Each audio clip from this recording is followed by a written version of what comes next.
Hello guys, അപ്പോൾ ഇന്ന് നമ്മൾ ചിക്കൻ കൊണ്ടാട്ടമാണ് ഉണ്ടാക്കാൻ പോകുന്നത്. അതിന് വേണ്ടിയിട്ട് നമ്മൾ 1 കിലോ ചിക്കൻ എടുത്തിട്ടുണ്ട്. അതിൽ നമുക്ക് പൊരിക്കാൻ ആവശ്യമുള്ള കഷ്ണങ്ങൾ മാത്രം ജസ്റ്റ് ഒന്ന് കഴുകിയെടുക്കുകയാണ് ആദ്യം ചെയ്യുന്നത്. കഴുകിയെടുത്തതിന് ശേഷം നമ്മൾ ചെറിയ കഷ്ണങ്ങളായിട്ട് ചിക്കൻ അരിഞ്ഞെടുക്കുന്നുണ്ട്. നിങ്ങൾക്ക് എത്ര വലിപ്പമുള്ള കഷ്ണമാണോ വേണ്ടതെന്ന് വെച്ചാൽ അതിനനുസരിച്ച് കട്ട് ചെയ്തെടുക്കാം. എന്നിട്ട് കട്ട് ചെയ്തതിന് ശേഷം ഒന്നുകൂടെ ഒന്ന് ജസ്റ്റ് കഴുകിയെടുക്കുന്നുണ്ട്. ഇനി അതിലേക്ക് വേണ്ട ഇഞ്ചി വെളുത്തുള്ളി പേസ്റ്റിന് ഇഞ്ചിയും വെളുത്തുള്ളി അരച്ചെടുക്കുന്നുണ്ട്. ഇനി ചിക്കൻ ഒന്ന് നമുക്ക് മാരിനേറ്റ് ചെയ്ത് വെക്കണം. അതിന് വേണ്ടിയിട്ട് നമ്മൾ കശ്മീരി മുളക് പൊടി, മഞ്ഞൾപ്പൊടി, ഇഞ്ചി വെളുത്തുള്ളി പേസ്റ്റ്, ഉപ്പ് എല്ലാം ചേർത്തിട്ട് നന്നായിട്ട് കുഴച്ച് വെക്കുന്നുണ്ട്. അപ്പോൾ നിങ്ങൾക്ക് ഇതിൽ മുളക് പൊടി ഇട്ടത് കുറവായിട്ട് തോന്നിക്കഴിഞ്ഞാൽ കുറച്ചുകൂടെ ഇടാം. അവിടെ ഞങ്ങൾ കാശ്മീരി ചില്ലി പൗഡർ മാത്രമേ ആഡ് ചെയ്തിട്ടുള്ളൂ. നിങ്ങളുടെ എരിവിനനുസരിച്ചിട്ട് നിങ്ങൾക്ക് വേണമെങ്കിൽ സാധാ മുളക് പൊടി ആഡ് ചെയ്യാം. ഇനി നമുക്ക് ഗ്രേവിക്ക് ആവശ്യമായിട്ടുള്ള ഉള്ളി അരിഞ്ഞെടുക്കണം.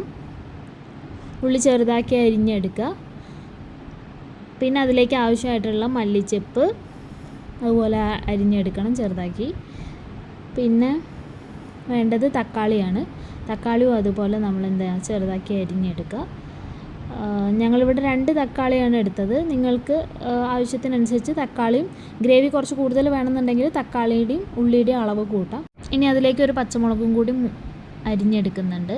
നിങ്ങൾക്ക് എരിവിന് എത്രയാണോ പച്ചമുളക് വേണ്ടതെന്ന് വെച്ചാൽ അതിനനുസരിച്ച് എടുക്കുക. ഇനി നമ്മൾ ചട്ടി ചൂടാക്കാൻ വെക്കുന്നുണ്ട്. അതിലേക്ക് വെളിച്ചെണ്ണ ഒഴിച്ചിട്ട് നമ്മൾ മാരിനേറ്റ് ചെയ്ത് വെച്ചിട്ടുള്ള ചിക്കൻ അതിലേക്ക് ഇട്ട് കൊടുക്കാം.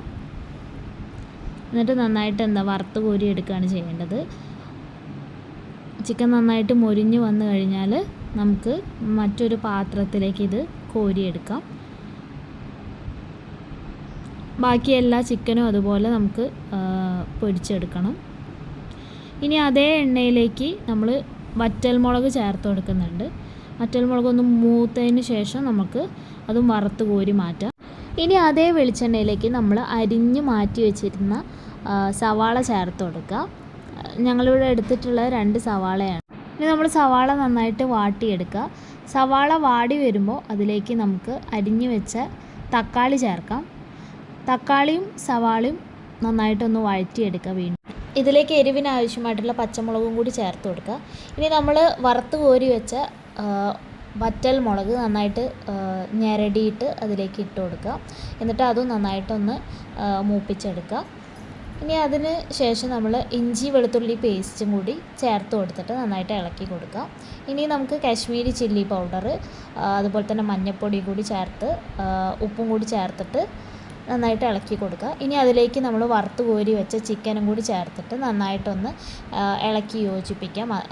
എല്ലായിടത്തും മസാല ആവുന്ന രീതിയിലൊന്ന് ഇളക്കി യോജിപ്പിക്കാം. ഇനി നമ്മൾ അതിലേക്ക് ആവശ്യത്തിന് ടൊമാറ്റോ സോസ് ഒഴിക്കുകയാണ്. ഇനി നന്നായിട്ടൊന്ന് മിക്സ് ചെയ്തെടുക്കുക. നമ്മുടെ ചിക്കനും എല്ലാ മസാലയും നന്നായിട്ട് പിടിക്കുന്ന രീതിയിൽ നല്ല രീതിയിൽ മിക്സ് ചെയ്ത് കൊടുക്കുക. ഇനി നമുക്ക് നമ്മുടെ എരിവും ഉപ്പൊക്കെ ഒന്ന് ബാലൻസ് ചെയ്യാൻ വേണ്ടിയിട്ട് കുറച്ച് പഞ്ചസാരയും കൂടി ചേർത്ത് കൊടുക്കുക.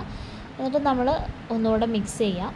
ഇനി നമുക്ക് അതിലേക്ക് മല്ലിച്ചപ്പും അതുപോലെ തന്നെ കറിവേപ്പിലയും ചേർത്ത് കൊടുക്കണം.